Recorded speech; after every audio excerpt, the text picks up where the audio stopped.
Okay, you guys, last week in lesson 11, we learned about producers, consumers, and decomposers and how they played a really important role in biodiversity and how ecosystems flourish, kind of like a circle. Things are born, they get older, they eat, and then they die, and then they go back to the soil, and it continues like that. Now, in lesson 12, we're going to focus a little bit more on consumers, the different types of consumers that you have and when you're talking about biology. Now, you've probably talked about or heard about omnivore, carnivore, and herbivore before. But remember, the main focus that we have when we're talking about this stuff is biodiversity. Why is it important to have omnivores, carnivores, and herbivores to maintain a biodiverse ecosystem for the things that live in that ecosystem?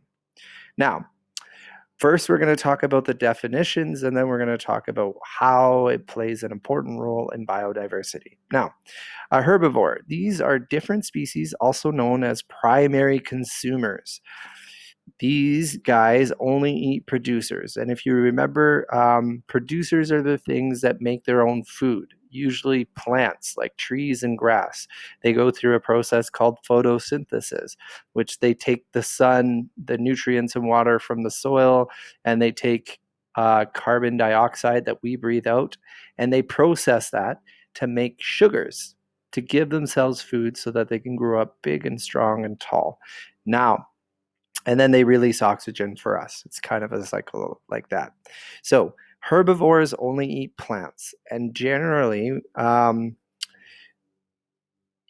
they only eat plants. They don't eat any kind of meat or anything like that. For example, cow's diet mainly consists of plants. They are also known as herbivores, meaning they only eat plants. These types of species are usually food for secondary consumers. So let's look at what secondary consumers are. Now, the secondary consumers are just above herbivores. Usually the herbivores eat the plants, and then the secondary consumers will eat a combination of plants and meat or other animals. Also, this is so secondary consumers are usually known as omnivores. Omnivore just means again that it only eats plants or that it eats plants and animals. So it eats both. These different species, so an omnivore, are also known as secondary consumers. These animals can be carnivores or omnivore. These animals can be carnivores or omnivores. Omnivores means that they eat both plants and meat, just like we said before. So humans would generally be an omnivore because we do generally eat meat and plants. Now, carnivore. A carnivore, uh, these different species are also known as tertiary consumers or third consumers. They only eat meat, and they can eat other carnivores. These animals are usually found at the top of the food chain. So they don't eat plants. They don't eat any of that kind of stuff. They generally just survive off of meat. Unlike an omnivore, which they usually survive off of plants and meat, and then a herbivore where it only survives off plants. Now, so what makes these different organisms, plants and animals, herbivores, omnivores, and carnivores? So this is usually determined by different ways their bodies are built. For example, carnivores tend to have sharp teeth for cutting through meat, kind of like you see with this tiger or this shark. They have really, really sharp teeth. That helps them break up the meat and bite into things. Herbivores tend to have flat teeth, and this helps them grind up the vegetation or plants. If you see right here, this is a goat's mouth, and here is a cow's mouth. They're a little bit flatter rather than these sharp teeth that these carnivores have, right?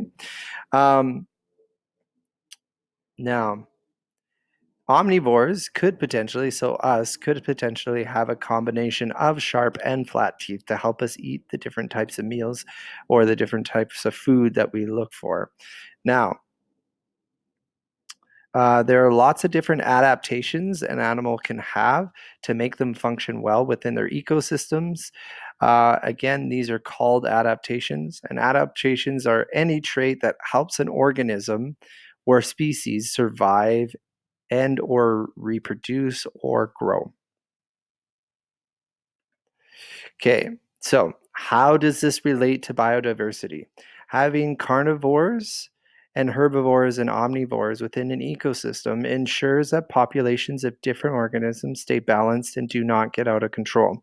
So, you need to have herbivores that eat plants so that the plants don't grow wildly out of control.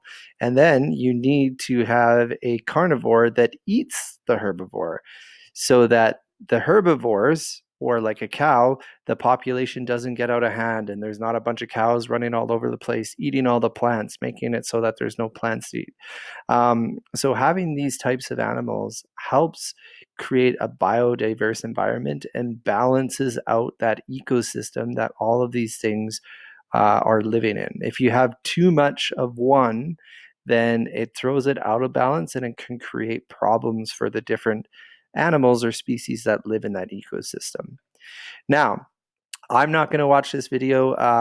I've already watched this video. I would suggest that you guys watch it as well. It's really interesting. It talks about the different types of adaptations that animals do have, and how they use these adaptations to survive in their environment, whether it's camouflage or sharp beaks or sharp claws or really strong stomach acid.